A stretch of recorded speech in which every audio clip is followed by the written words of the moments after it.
Are you looking to have bliss in 2026? If so, please learn the art of slowing down. And what I mean by that is to learn how to respond rather than react. Learn how to sit in the moment. Unfortunately, in today's society, it's all about run, run, go, go, do, all these types of things. And I find that when I'm running and going, what am I actually avoiding? And the more we avoid something, the bigger it gets. Whereas if we can stop and slow down and feel what we're feeling, notice what we're noticing, that is what can help us tremendously. And when we can do that, then we can actually move past and move through something. Now, the reason I know this topic so well is because I'm an award-winning certified hypnotherapist as well as a master life coach, and I see clients every day and I help them to learn these skills. And so I just want to share with you a few things that you can learn as well. Now, just take a moment and recall times in your life where you have avoided something, and we've all done that.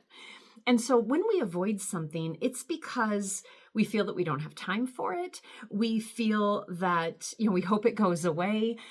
We also feel that, maybe it's just too big to handle at the moment, or simply, and probably more than any of those previous examples, it's uncomfortable and it scares us. Well, how many times then when that thing that you were avoiding just rears its head and you have no choice but to deal with it? Well, by the time that happens, that thing has grown into a monster, hasn't it? Whereas, if you would have handled it originally, it could have been more of a molehill instead of now this mountain that it is. So that's one reason to do things earlier. But also, what happens is the longer we prolong anything, we start to create bigger stories in our head about it. And so that's something to be aware of as well. But also, what I really mean in this message about slowing down. Now, I want to tell you, I don't necessarily mean that in our body, because moving our body and keeping flexible and limber and strong and capable, all of those things are very, very important. So I don't necessarily mean slowing down with your body. I do mean slowing down in your mind. It was a year ago. I did a 5-day silent retreat. It's called a Vipassana. And it was so interesting.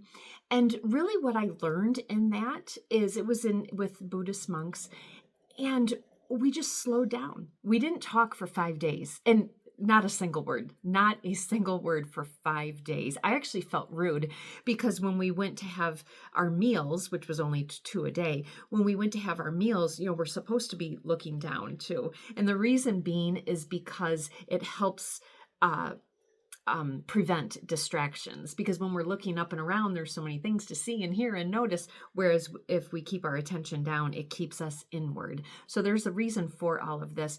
But the lovely person would come by and deliver us the tray of food. And, normally you would look up and say, thank you, but we couldn't even do that. So, but the person serving the food, she knew very well that we were locked in and that type of thing. So it was fine. But anyways, my little sidetrack on that, sorry. But the reason why I'm sharing that is because probably one of the biggest things I learned during that 5-day silent retreat was just about how we don't have to react. We don't have to respond. We can sit with those things that come up.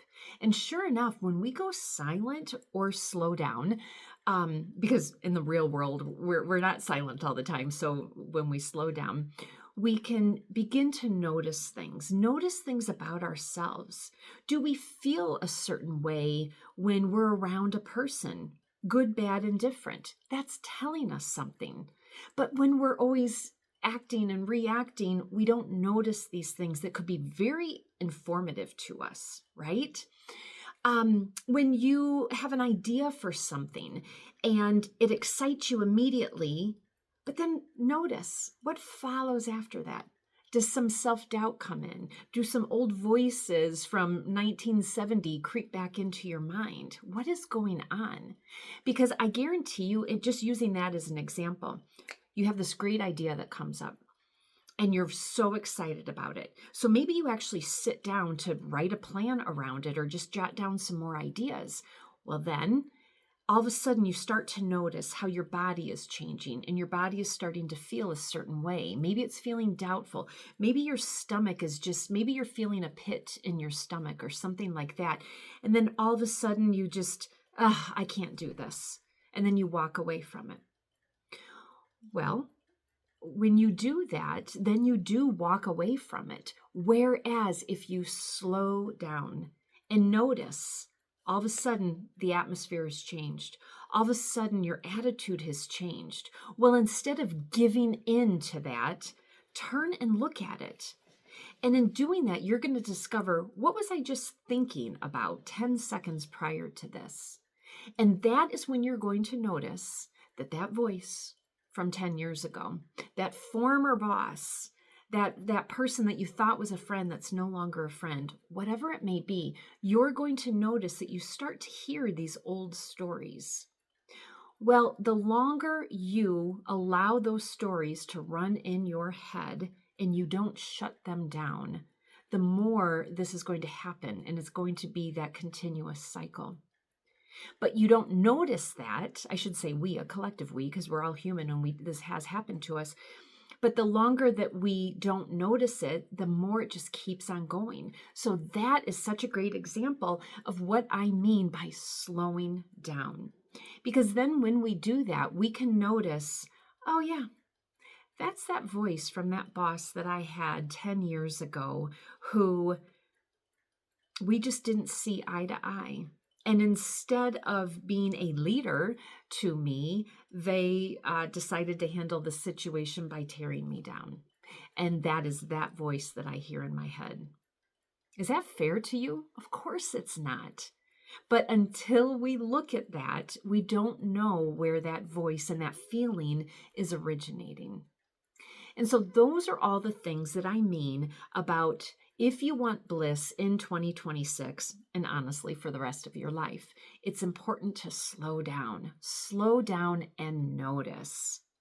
And instead of looking at that as being scary or something like that, notice or realize, I should say, realize that think about the mountain and the molehill. If you do find fear behind it, the sooner you tackle it, it's more manageable. But the more it goes on and on and on, that's when it becomes explosive.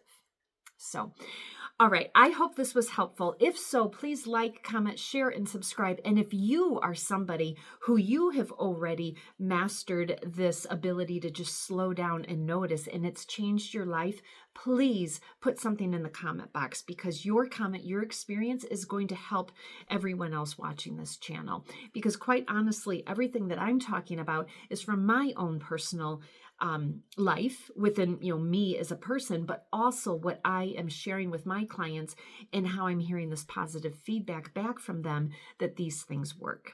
So please share your experience as well. Thank you so much, and I wish you all the best.